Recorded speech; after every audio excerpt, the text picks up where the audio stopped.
chrétiens. Alléluia.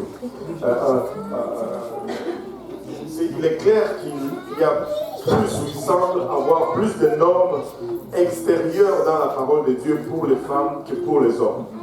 Amen. Toutefois, le principe de la modestie, de la décence et de retenue s'applique aussi bien à votre habillement, les hommes. Un homme doit s'habiller aussi modestement. Un homme doit s'habiller aussi avec pudeur. Un homme doit s'habiller aussi avec retenue. Amen. Oh boy. Amen. Je ne suis pas seul là. Alléluia. Et vous savez, ce n'est pas vraiment le secteur de problème pour un homme. Mais quand ça commence à l'être, c'est qu'il y a un problème. Un habillement masculin immodeste ne peut être pas aussi dangereux pour la plupart des femmes qu'un habillement féminin impudique l'est pour les hommes. Cependant, il existe quand même un danger de tentation pour certaines femmes. Et surtout de nos jours où les rôles semblent interchangés et où même des fois pour les besoins justes d'affirmation, les femmes sont poussées ou tendent à faire certaines choses que dans leur naturel, ils n'allaient pas faire.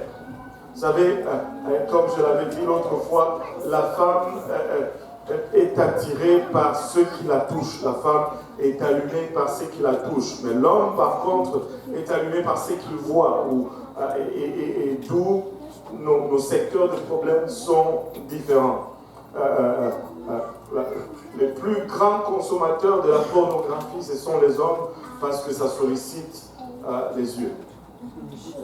Et vraiment, tu peux être... C'est pour longtemps, je me posais ces questions. Je ne sais pas si vous avez déjà vécu ça, mais j'ai observé ça souvent. Moins souvent ici, mais plus souvent quand on était au pays. C'est peut-être à cause de l'âge ou bien de...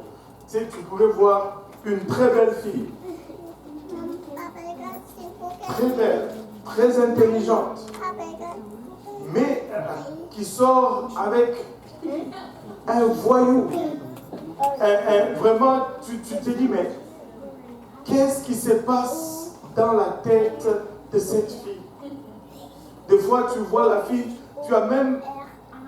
tu es intimidé d'aller lui parler. Tu vois un peu ce que je veux dire.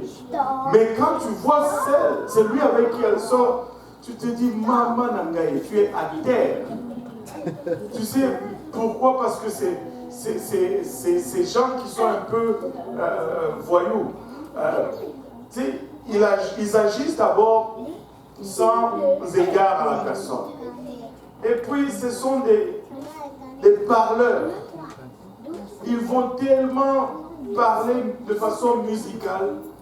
Et la pauvre sœur, elle est touchée par les paroles. Elle oublie même de voir c'est quoi la personne. Est-ce que je suis seul dans cette observation ou il y en a plusieurs qui ont observé cela? Et voilà, wow, heureusement, parce que je commençais à me sentir un peu mal, que j'ai mal jugé ou quelque chose. Mais c'est parce que la femme est touchée par... Elle est allumée ou elle est attirée par ceux qui la touchent. Et quand elle est touchée, elle ne voit plus. Et de plus dans notre société, il y a de plus en plus de dangers suite à la propagation rapide de l'homosexualité. Aujourd'hui, il faut faire attention si tu es un homme ou même si tu es une femme.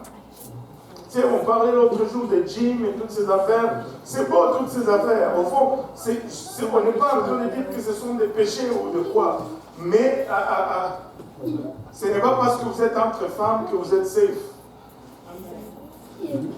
Ou ce n'est pas parce que vous êtes entre des hommes que vous êtes safe. Aujourd'hui, il y a des hommes qui convoitent d'autres hommes. Donc ça devient dangereux de s'échanger devant ces hommes. Anyway. Souviens-toi que l'idée de l'habillement décent pour Adam n'était pas la même que l'idée de Dieu. Pour Adam, c'était juste un cache-sexe, mais pour Dieu, c'était quelque chose qui couvrait tout le corps. Donc, même si tu es un homme, tu dois porter attention à ton habillement. Un homme ne porte pas trop de vêtements serrés. C'est pas bon. C'est pas bon. Un homme ne séduit pas avec les muscles ou avec son corps, c'est pas bon. Il y a des hommes qui mettent trop de confiance dans leurs muscles. Et ils veulent toujours montrer leurs biceps. Ça, c'est de l'efféminisme, en fait. Et ça semble être, tu dis, oh, il est... Non, non, c'est de l'efféminisme. C'est la femme qui séduit avec le corps. L'homme séduit avec, d'abord, la parole, l'assurance, parce que la femme rentre dans le mariage avec un autre besoin que l'homme. Amen. Anyway. Alléluia. Par-dessus tout, n'oubliez pas que Dieu a plus de commandements de sainteté intérieure pour les hommes que pour les femmes. Parce que les hommes de Dieu doivent être des hommes de bien. Amen. Les hommes de Dieu doivent être des hommes de bien. Même dans leur habillement. Même dans leur habillement. Maintenant, regardons un peu quelques considérations finales en ce qui concerne la question de l'habillement.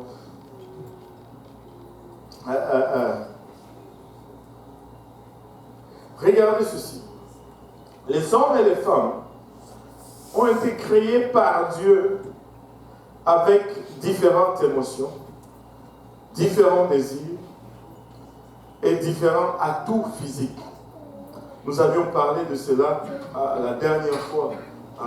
L'homme, son physique est fait de façon plat. Il n'y a rien d'attrayant dans le physique de l'homme. Mais alors que la femme est faite avec des courbes, de rondeurs, ce sont des atouts pour séduire. Je dirais que je parle de choses que les gens ne connaissent pas. Nous avons des atouts physiques différents. Alléluia. Et Dieu décrète dans sa parole qu'il veut que nous maintiennions et célébrions ces différences, même dans le domaine de l'habillement et la parure extérieure. Et un homme doit s'habiller comme un homme et une femme doit s'habiller. As-tu déjà vu un homme, il est tellement habillé de façon serrée et il marche tellement d'une telle façon, tu te demandes si c'est un homme ou si c'est une femme. Moi, j'en ai déjà vu beaucoup. Une fois, j'étais allé chez un vendeur de costumes, je ne dirais pas c'est quel vendeur, je ne veux pas être poursuivi, mais j'étais avec le frère Motogo. On est allé là-bas il y a longtemps. On est allé pour s'acheter des costumes, il y avait un mariage quelque part, et on devait avoir des costumes. À ce moment-là, je n'en avais pas. Et là, on est allé là. On est entré, on cherche le costume, puis on voit ces messieurs qui viennent. Ah, bon, je peux vous aider. Tu ne me touches pas.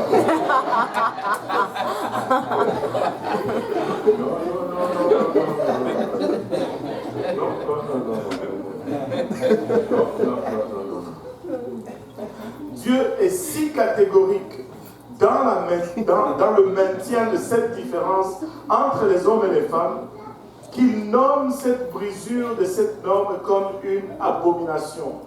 Dieu veut tellement que nous soyons distincts qu'il dit dans sa parole que si un homme porte le vêtement d'une femme, il brise cette distinction. Et une femme qui porte le vêtement d'un homme, brisant ainsi cette distinction, il nomme cela, il appelle cela une abomination. C'est fort. Et la question de la séparation dans l'habillement, comme la plupart des normes de sainteté, se réfère à l'ordre de la création. Ça ne parle pas de culture, c'est une question de création ou de nature. La culture n'a rien à voir avec cela. Peu importe la culture, un homme doit s'habiller comme un homme et une femme comme une femme. Amen. Se rebeller contre votre fonction et votre rôle dans la création, c'est se rebeller contre Dieu. Ce n'est pas se rebeller contre le pasteur, ce n'est pas se rebeller contre l'Église, c'est se rebeller contre Dieu. Ces paroles, ces choses que nous vous enseignons viennent de la parole de Dieu. Ce n'est pas une invention de l'Église pentecôtiste unie internationale. Alléluia. Un des moyens les plus efficaces que Satan utilise pour faire progresser l'œuvre du péché dans la société est de diluer les normes de Dieu concernant l'habillement pour que les autres soient tentés et que l'ordre de création de Dieu soit brisé. C'est pourquoi, écoutez, il faut, comme chrétien, il faut savoir tracer une ligne quelque part. Et il faut sortir un peu de cette mentalité de toujours vouloir savoir est-ce que c'est un péché ou pas, est-ce que c'est mauvais ou pas. Pourquoi est-ce que tu ne peux pas juste, tu sais, des fois, tu veux juste avoir un peu plus d'argent juste au cas où. Qui voudrait avoir juste un peu plus d'argent juste au cas où? Tout le monde. Mais alors pourquoi est-ce que quand on vient aux choses de Dieu, on ne veut pas juste faire un peu plus, juste au cas où? Oh, mais pasteur, est-ce que c'est un péché? Non, mais pourquoi est-ce qu'on ne veut pas juste avoir un coussin de sécurité? Tu sais, à toujours marcher sur le bord, là. Toujours marcher sur le bord. Si tu tombes là, c'est dangereux. Une petite chute peut se retrouver à être plus catastrophique. Alors que si tu étais loin du bord, tu tombes, tu ne vas pas aller plus loin. Et tu as le temps de te ressaisir. Des fois, il faut juste mettre une marge entre nous et le monde. Amen. Il y aura toujours une différence de sexe. Parce qu'il y aura, nous serons toujours soit hommes ou soit femmes. Mais le plus triste, c'est que maintenant l'accent n'est plus sur la beauté de la féminité ou la force de la virilité, mais seulement sur la différence dans les parties du corps. On souligne uniquement les différences physiques du corps, et cela ne peut pas nous conduire, cela ne peut que nous conduire à la luxure et à une dégradation, que ce soit de la féminité ou de la masculinité. Le fait que je sois un homme n'est pas seulement dans le physique, mais dans ma tête aussi, dans mes pensées, mes approches, mes émotions. Les émotions d'un homme, c'est différent de celui d'une femme, que celle d'une femme. On avait parlé de l'exemple l'autre jour. Un homme, tu sais, qui va à l'aéroport et qui est presque en retard, qui a une crevaison, il va sortir, il va donner un coup de pied dans le pneu, voiture, et il va prononcer des mots qu'on ne veut pas prononcer, mais une femme va réagir différemment. Elle va pleurer. Elle va juste, oh non Seigneur, qu'est-ce qui se passe? Nous réagissons différemment. Regardez, le même Paul David, s'il court, s'il tombe, il trébuche, son père le regarde, c'est correct, tu es un homme, relève-toi. Mais si c'est sa mère, oh mon bébé, coucou. On donne des becs sur le bobo. C'est différent. Nous réagissons différemment. Aujourd'hui, avant de venir à l'église, mon fils David, il dit, il veut faire une tarte aux pommes. Je n'ai invité personne.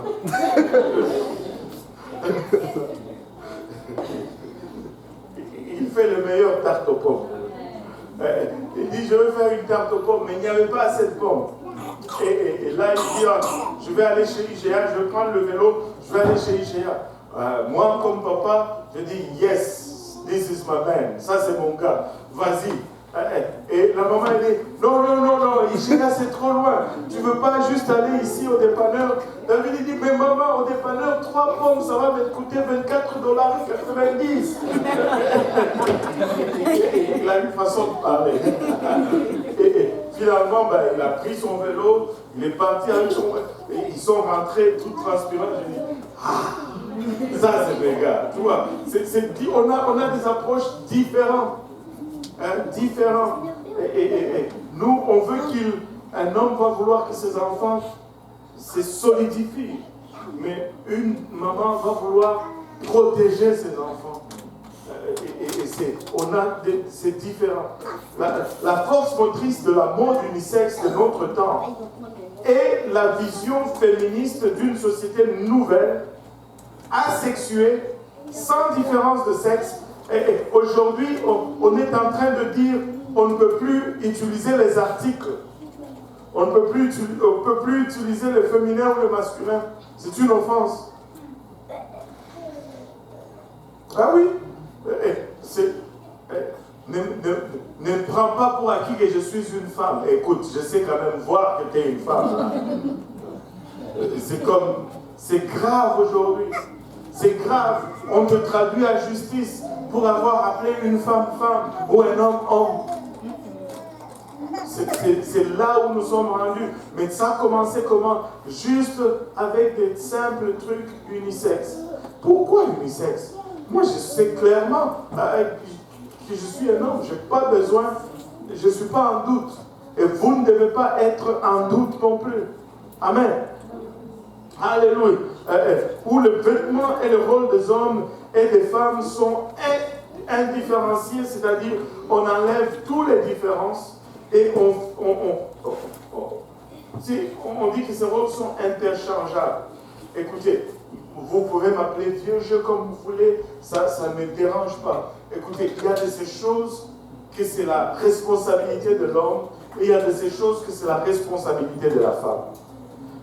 Moi, je ne tolère pas, je prends cela durement. Tu vas entendre certaines filles dire, ah, moi je n'aime pas cuisiner. Le mari que je vais épouser, c'est lui qui va faire la cuisine. Personne ne va t'épouser. Regarde, si tu tombes sur un garçon qui dit, ah, moi je n'aime pas travailler, la femme que je vais épouser, c'est elle qui va travailler. Toi, tu vas épouser un tel homme? Non, jamais. Jamais. Écoutez, moi, est-ce que je fais la cuisine? Oui, je fais la cuisine. Mais c'est la responsabilité de ma femme. Je ne veux pas vouloir faire un trou à la maison, faire la clôture. L'autre jour, on faisait la clôture derrière la maison. Je ne veux pas que ma femme vienne faire la clôture. C'est mon travail. C'est moi qui creuse, qui coupe le bois, qui pousse les pierres et tout, qui sort de là tout sale. Ah, chérie, j'ai fini. Et puis, elle regarde. Oh, que c'est beau, merci, chouchou. Et là, elle me sert un bon plat, je mange. C'est ça la norme, c'est ça la norme. Il y a un problème avec les pneus. C'est moi qui change les pneus. C'est moi qui change les pneus. Et de l'autre côté, il y a des gars qui laissent leurs femmes changer les pneus de la voiture. Ça ne se fait pas, ça. Amen. Ça ne marche pas. Amen. Ça ne marche pas. Écoutez, nous ne sommes pas dans un monde unisexe où toutes les choses sont... Non, ça ne marche pas. Ça ne se fait pas. La nature elle-même le déclare si fort. Avez-vous remarqué le problème qu'ils ont maintenant, les trucs des transgenres, les gens qui changent leur sexe et disent qu'ils sont des femmes. Mais c'est tout, ce sont des gars. Tu les regardes, ils sont laids, vraiment. C'est des gars. Ils ne sont pas du tout... Et là, ils changent de sexe et puis ils vont faire compétition avec les femmes. Et ils gagnent tous les médailles. Et là, maintenant, on a un problème. On ne sait pas si on accepte. Non, mais attendez, c'est vous qui avez créé ces problèmes en disant, oh, un homme peut être... Non, un homme, c'est un homme. Physiquement, il est bâti différemment. Il change même avec le traitement d'hormones, il ne change pas vraiment. Tous les chromosomes dans son corps, ça reste un homme. Et là, il va compétitionner chez les femmes et il rafle tout le métal. Et là, maintenant, on commence à contester. Non. Parce qu'on a créé un problème qui n'existait pas. Cette vision d'une société asexuée est clairement condamnée dans la Bible. Dieu veut que nous nous vêtissons de manière à affirmer notre identité et notre rôle sexuel. Un homme doit rester un homme et une femme doit rester une femme et ainsi la société restera équilibrée. Maintenant, il y a la sanctification, c'est important dans l'habillement. Vu que généralement les femmes ne regardent pas les hommes comme les hommes regardent les femmes.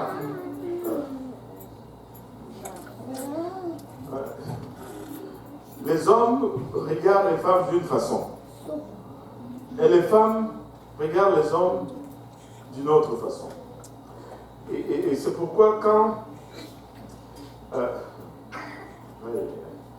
anyway. Les femmes chrétiennes, on va juste passer. Les femmes chrétiennes peuvent penser que la pudeur ou la modestie, ce n'est pas aussi important que ça. Pourquoi? Parce que,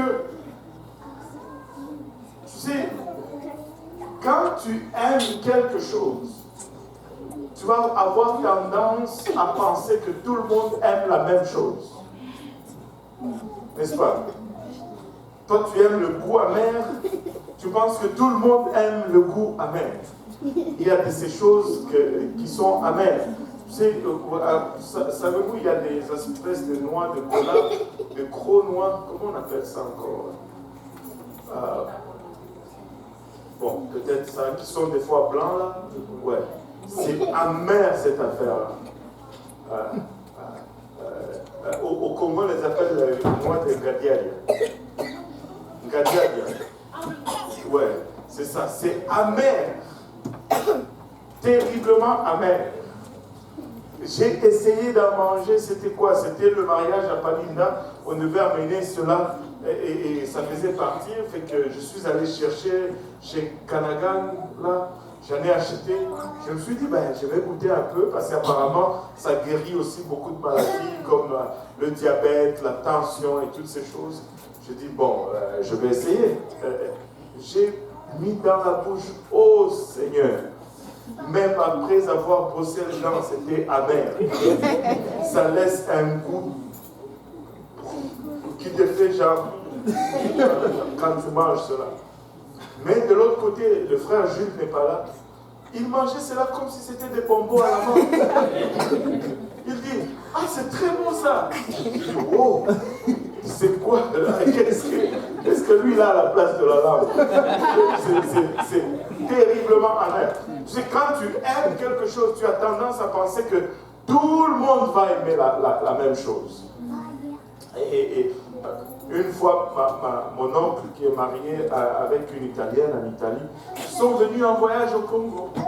Et là, on a fait les choses comme au Congo, le pondu, les bitebuteku, les ndunda. Et elle goûtait les légumes, oh ça coûte horrible. Elle goûte ces légumes, oh les légumes goûtent très mal. Je lui ai demandé, mais qu'est-ce qu'ils mangent comme légumes en Italie? Fait que le jour est arrivé où je devais aller en Italie, je suis arrivé là-bas. Et puis 2 jours après, elle a fait le brocoli. Et puis les légumes.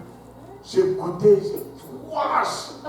Et toi tu disais que nos pondous, c'est quoi ça cette affaire? ça goûtait très mauvais. Après je me suis habitué. Mais on a toujours tendance à penser que quand tu aimes quelque chose, alors tout le monde va aimer la même chose. Mais c'est le même problématique. Les femmes ne regardent pas les hommes de la même façon que les hommes regardent les femmes. Et les femmes regardent comme elles regardent les hommes. Elles pensent que l'habillement n'est pas un problème pour l'homme. Parce que pour elles, ce n'est pas un problème. Tu peux un homme peut enlever ses vêtements et se promener nu ici. Toutes les femmes vont se couvrir les yeux et dire « Wow, quelle chose dégueulasse !» Mais si une femme enlève le vêtement, elle marche ici, tous les hommes sont comme « Wow, wow, wow !» Parce qu'on regarde différemment. Je vous dis la vérité. Alors, quand la Bible dit que la femme doit se couvrir, mais c'est quoi le problème? Et ce n'est même pas intéressant à voir. Non, ce n'est pas pour toi, c'est pour lui. Donc, la Bible demande à la femme de s'habiller décemment pour protéger l'homme ou pallier aux faiblesses de l'homme. Alors qu'elle demande à l'homme de se comporter décemment pour pallier aux faiblesses de la femme. Et c'est pourquoi on a l'impression que ce n'est pas nécessaire parce que c'est pour l'autre, mais c'est nécessaire.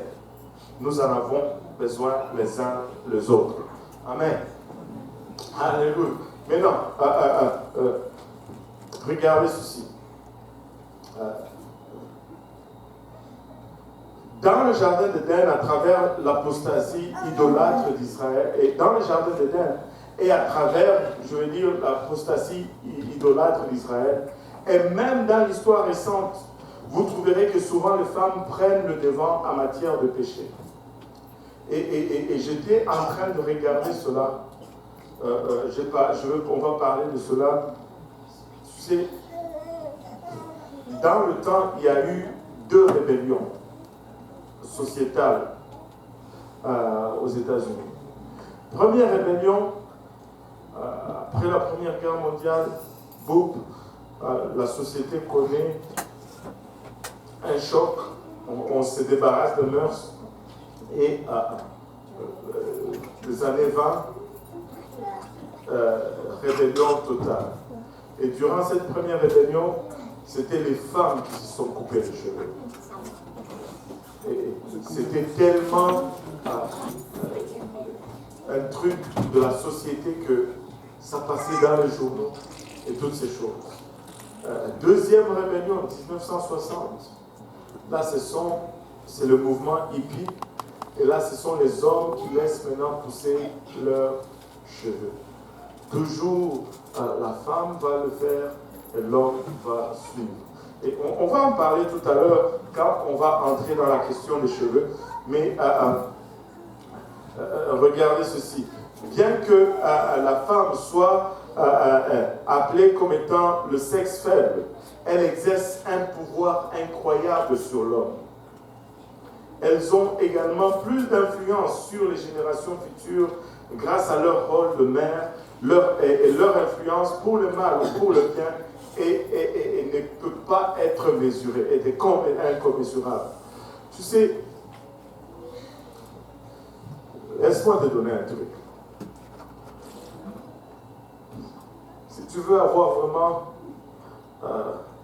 Pasteur Abou de ton côté, gagne la faveur de maman Alice. Si maman Alice t'aime, Pasteur Abou va t'aimer. Mais vous n'avez pas compris, hein? C'est pourquoi vous galérez à gauche, à droite. Écoutez, je vous dis, je vous l'ai dit, gagne la faveur de maman Alice. Oh, c'est fait. Bon, maintenant que j'ai révélé le secret, maman Alice, fais attention à tous ces gens qui font. Alléluia. Et la femme a une telle influence sur l'homme. Dieu a toujours voulu que son peuple soit un peuple élu. Et le mot élu ici fait référence à rare. Tu sais, il peut y avoir 10 000 candidats, mais les élus vont être toujours un petit groupe restreint. Quand on dit que nous sommes un peuple élu, cela ne veut pas dire tout simplement que Dieu nous a choisis. Cela veut dire que nous sommes juste ces petits groupes qui se détachent de la masse. Quand on passe aux élections, on détache toujours un groupe de la masse. Les élus sont toujours à part. Allô? Les élus sont toujours à part. nous sommes élus, nous allons être à part. Allô? Alléluia.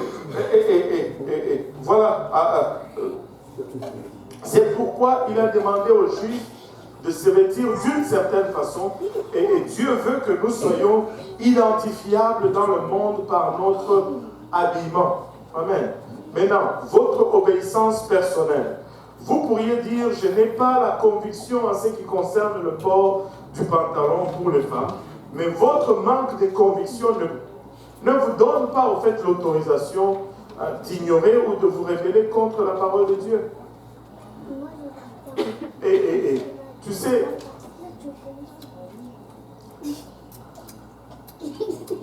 nous avions parlé de même, parce qu'on avait un peu anticipé cela suite à une question de la sœur Rebecca, et c'est que, en fait, la conviction, c'est un choix.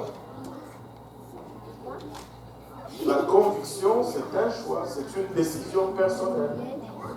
Tu décides de suivre une voie, puis tu décides que bon, c'est ça. C'est ça qu'on appelle conviction. C'est généré par quoi? Ce n'est pas généré par... On avait même cherché la définition là. C'est toi qui détermine ta conviction. C'est pourquoi même des fois, après des miracles, certains ne sont pas convaincus parce qu'ils décident de ne pas croire. Pour certaines raisons. Pour d'autres, c'est juste des avantages économiques ou sociaux. Il dit que si je suis ça, je dois abandonner ceci. Je n'ai pas encore la conviction. Hein? Je n'ai pas encore la conviction. Bon, ok. Et ça devient juste... on ne peut pas fonctionner comme ça. Tu sais, la Bible dit, mon peuple périt, pas par manque de conviction, par manque de connaissance. Tu sais, quand on te donne la connaissance, c'est tout.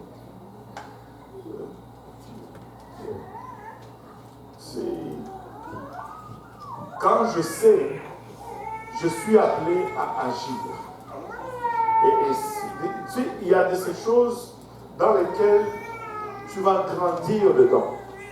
Il y a de ces choses dans lesquelles tu vas juste les adopter facilement parce que ça fait partir un peu de ta fibre morale, si on peut le dire comme ça. Tu sais, il y a des gens qui sont, par exemple, je vais juste donner un exemple, il y a des gens qui ont une prédisposition à donner facilement. Tu sais, même avant qu'ils ne connaissent Dieu, tu sais, ils donnent facilement. Avez-vous déjà rencontré des gens comme ça? Donc, vous devez me les présenter. C'est comme... Ils donnent juste facilement. Fait que quand ils viennent dans la parole de Dieu, qu'on lui parle de donner, ce n'est pas... Tu sais, il a la conviction tout de suite.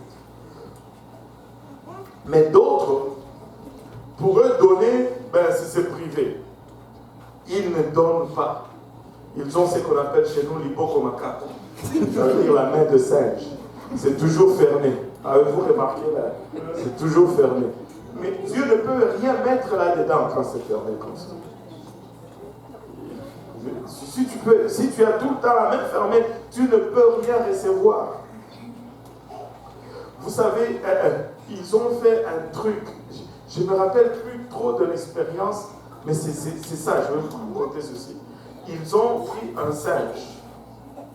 Ils ont mis, je ne me rappelle plus c'est quoi, une boule dans une boîte qui était au fait un piège. Et le singe a introduit sa main là-dedans. Il a pris l'affaire.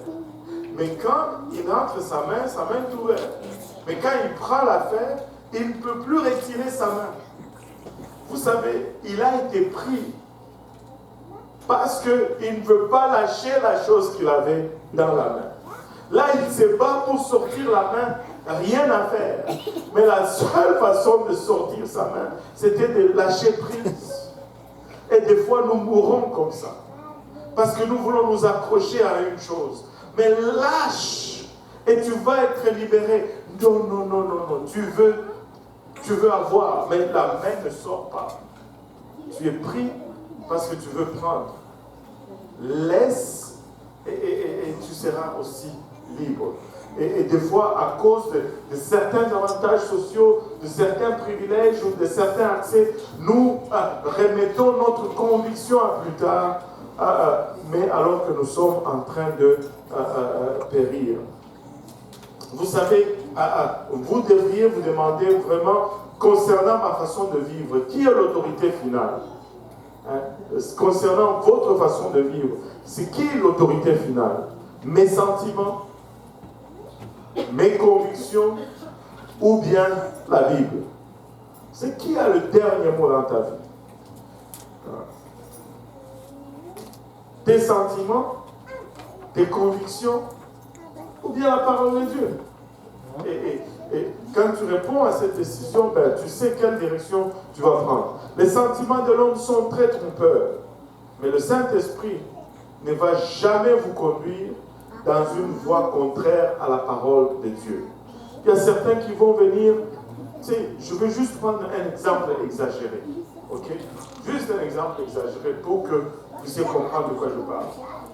Si quelqu'un vient me voir, par exemple, si le frère Achille vient me voir aujourd'hui, et il me dit que, oh, pasteur, le Saint-Esprit m'a parlé, il m'a dit que je devais épouser une deuxième femme. Je vais lui dire, menteur. Parce que le Saint-Esprit ne peut pas te parler contrairement à ce que la parole de Dieu déclare. La parole de Dieu déclare un homme, une femme. Amen. Agnès va le tuer avant ça. Ça devrait être unanime là. La parole de Dieu déclare un homme, une femme. Mais non. Dieu a créé Adam et Ève. Pas Adam et Ève et Jacqueline et Rosalie. Non. Adam et Ève, point final. Alléluia. Un homme, une femme. Une seule femme, une seule croyance, un seul baptême, un seul Seigneur. Alléluia. Oh Seigneur Jésus, on doit m'enseigner sur le mariage ici. Dieu ne peut pas te parler contrairement dans la parole de Dieu. Si un esprit te dit des choses qui sont contraires à la parole de Dieu, tu peux appeler ça esprit, mais ce n'est pas le Saint-Esprit. C'est un autre esprit. Certains disent que de tels habillements, qu'un tel habillement est acceptable parce qu'il est commun, confortable, pratique, ou dans le cadre de mon travail, mais ces concepts n'ont absolument rien à voir avec une relation biblique avec Dieu. Ça n'a rien à voir avec Dieu. Dieu demande quelque chose et puis point final. Moi, je crois que c'est Dieu qui demande. Il est maître de temps et de circonstances, il peut tout. Regardez, on ne peut pas commencer à jouer avec la parole de Dieu. Hier, dans l'étude, une question, pas même une question, mais une proposition m'a été faite. Dis, mais pasteur, quand on parle des jupes, il faut quand même dire aux sœurs de ne pas porter des jupes trop longues. Pourquoi? Parce que j'ai vu une dame qui était musulmane, qui partait au métro, elle avait sa longue jupe. Sa jupe a pris dans les escaliers, elle est tombée, elle est morte. Donc, j'ai dit, bon, j'ai déjà vu des gens manger une tranche de pain et mourir sur cette tranche de pain. Est-ce qu'on va arrêter de manger des tranches de pain aujourd'hui? Alors, on ne peut pas s'approcher de la parole de Dieu comme ça. On ne peut pas, ça ne fait plus aucun sens. Peut-être qu'elle n'adorait pas tout simplement le bon Dieu. En tout cas, mon Dieu à moi, je vous dis, même si tu es pris avec ton truc dans les métros, là, il va te préserver. Si tu le fais vraiment d'un cœur sincère. Et puis je dis, mais qu'est-ce qu'on fait par exemple pour le Congo? Il n'y a pas de métro. Là, on va porter des jupes longues. On ne se base pas, on veut juste servir Dieu. Tu sais, des gens qui mourraient pour leur foi. Mon Dieu, nous n'arrivons même pas à changer notre habillement pour notre foi. Eh oui. Eh oui. On les jetait au fauve. Mais nous, on va le renier juste pour Non. Pas ici. Amen. Pas ici. La persistance dans l'immodestie a de graves conséquences. S'habiller de façon immodeste face à des instructions bibliques démontre un manque volontaire, et tout le monde dise volontaire, volontaire de soumission à Dieu et à votre pasteur éventuellement.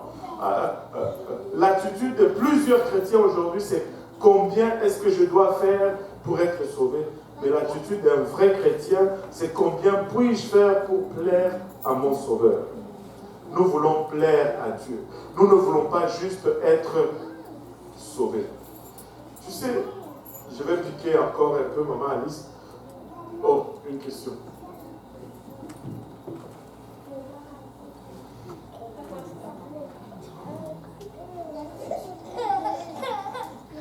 Oui, pasteur, ce n'est pas vraiment une question, mais c'est juste pour appuyer ce que vous êtes en train de dire. Oui. Oui, moi, effectivement, j'ai remarqué ça. Parce que, bon, quand je ne connaissais pas encore le Seigneur comme je connais maintenant, je m'habillais n'importe comment, des petites culottes, malgré que j'avais des enfants. Et les gens venaient vers moi, les gens qui venaient vers moi, c'était vraiment des gens, de petits voyous qui ne me respectaient même pas, malgré que j'avais la bague au doigt. Voilà. Et depuis que j'ai commencé à prier profondément ici, quand je marche sans mes bijoux, sans maquillage et ma robe longue et ma jupe longue, on me regarde et me dit « Oh, tu es très belle, ma soeur. » Et ça, c'est vraiment touchant. Et ça m'encourage même. Et on me pose la question, est-ce que tu es chrétienne ou est-ce que tu pries? Alléluia. Donc, continue seulement, n'arrête pas de Alléluia. Ah là là.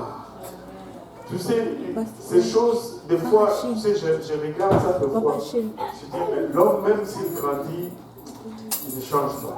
Parce que des fois, on se bat pour faire accepter ces choses aux fidèles. C'est comme si on se bat pour faire boire le médicament à un enfant. C'est bon pour nous. C'est bon pour nous. Je vous dis, c'est bon pour nous.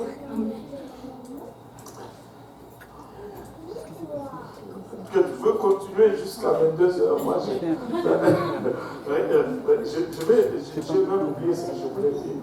Je voulais m'en prendre un peu à maman Alice et papa Abou, mais ça va me revenir, ça va me revenir. Ils ne vont pas. Ah voilà, ça me revient. Tu sais, si pasteur Abou disait ceci. C'est quoi le minimum que maman Alice a besoin? C'est juste une jupe, une robe, la nourriture.